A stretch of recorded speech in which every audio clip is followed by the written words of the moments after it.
EUDAIMONIA, a guide for the uninitiated. Learn ancient Stoic principles. Emotional intelligence in a disorientated society. Written by Quinto Greco. Narrated by Mathew Pietri. Introduction. How often do we find ourselves merely reacting to events as they play out? Like toy boats buffeted by the wind, we are being constantly blown off course. Did you ever wish there was a way to get a handle on all of this? To feel like there is some way to manage? That maybe it could even be possible, even though we cannot stop the weather, to keep our hands on that tiller and set our own course?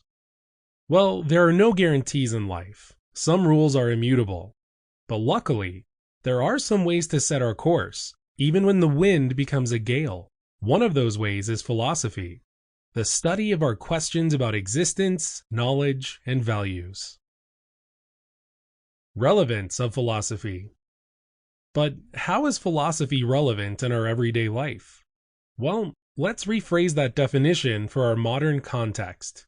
Philosophy may involve the study of how to live our life, how to become smart about our choices, and how to be good people.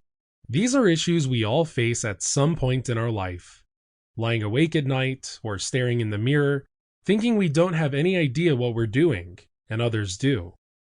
Of course, in its purely scholarly form, philosophy, like religion, may not have all the answers. It asks a lot of questions and makes for some great Facebook quotes, but it doesn't always give us a clue on how to walk the course it sets. However, what if there was a practical philosophy that presents a set of principles and practices that anyone can understand and attempt to use?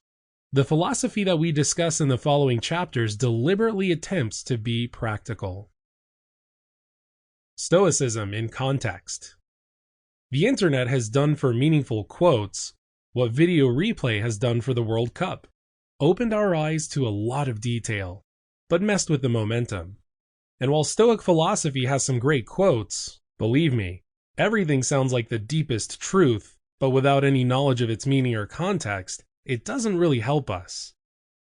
Maybe you've seen an insightful quip by Marcus Aurelius on Twitter or Instagram and thought, wow, I never really considered that before.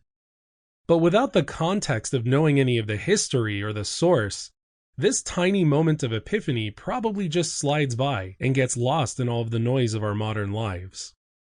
Our lives are filled with a lot of noise and nonsense, aren't they? Endless tiny details and concerns. TV shows, work, news, gossip. Sample complete. Ready to continue?